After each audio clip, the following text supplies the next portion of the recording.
My jasmine plant stopped growing. There are a lot of drying leaves with no new growth. Can you tell what's the reason behind it?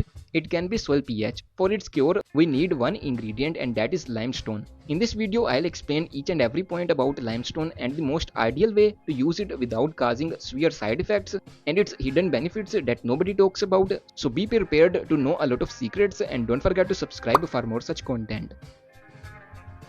Limestone is a white-colored powdery substance highly rich in calcium and often used to balance the soil pH. Through years of decomposition of organic matter under the sea, such a stone comes into existence and it's called limestone. We can simply process it a little and use it as a supplementary fertilizer for our plants. It results into wonderful growth and harvest. Obviously, the right usage matters the most, which I will tell you about in this same video. But first, let's talk about some of the hidden benefits of using limestone powder. It contains calcium, which is an essential plant element required at every stage of growth and is especially important during fruit development. It gives the fruits better taste and a more vibrant appearance. In the absence of calcium, we often encounter problems like blossom and rot, curling of leaves, patchy leaves, etc. Recently, my tomato plants also faced this issue. The soil was lacking the calcium element, which resulted into brown spots on the fruits. So you see how important calcium is for vegetable plants. Limestone provides calcium to our plants as well as balances the soil pH. If you are growing an organic garden and adding compost on a day-to-day basis, it's possible that your soil pH will gradually drop. So here again we can use limestone to fix this issue, and don't worry, I will tell you the ideal method as we go. The available calcium in this also results into much stronger immune system. Your plant will be able to fight diseases and pests much more efficiently. The soil structure also gets better, which is again an important thing. Calcium also promotes much better root development. Plants tend to grow much more fibrous roots that ultimately help in even better absorption of other nutrients. So you see how exponentially beneficial limestone fertilizer becomes, but only with the proper dosage. If you would like to learn in depth about the calcium element and its free sources that you can use, feel free to follow the video added in the description below. Now let's know how we should use limestone powder for our plants. First and most importantly, you have to make sure the limestone powder you are using is hydrated, not quick lime. Limestone usually needs to be soaked in water to release all the heat it contains. Its direct usage can kill your plant overnight. That is why correct usage is so important. Once all the heat from the limestone has evaporated, then you can use it for plants. I suggest you simply buy ready to use limestone powder from the description below. That is much safer for a beginner. Allow the upper layer of soil to dry out a bit, add a small dosage. But before I tell you the dosage, here is a quick tip.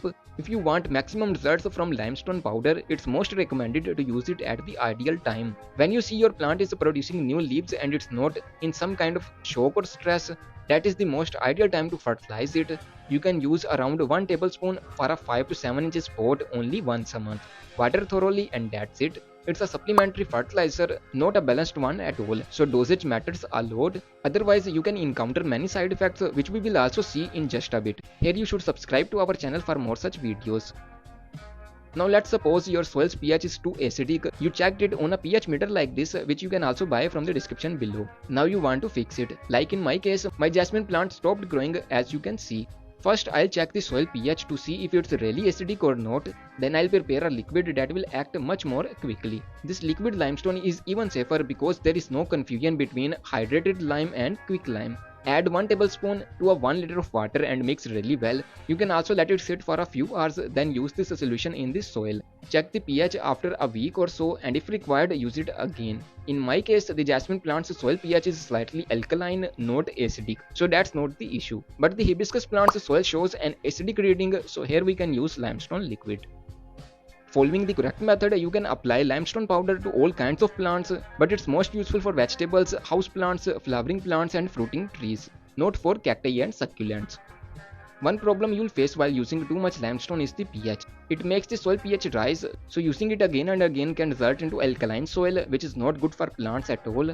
They become unable to absorb nutrients from the soil, become stressed and may even go dormant like this. The lesson is really simple, don't use more than the ideal dosage. Some low quality limestone powders also exist. That's why I recommend you to buy one from the description below, as it's hydrated as well as pure in quality. Limestone is a supplementary fertilizer, not a complete fertilizer. It only contains calcium, which is indeed beneficial for plants, but it's not a complete food. Plants also require nitrogen, phosphorus, potassium, etc. You should use compost, cow dung, bone meal, blood meal, or a mix of these organic fertilizers. This results into abundant growth, healthier plants, and healthier soil. Here is a detailed playlist I made over the years that will guide you about each fertilizer in detail. And feel free to subscribe to our channel for more such videos.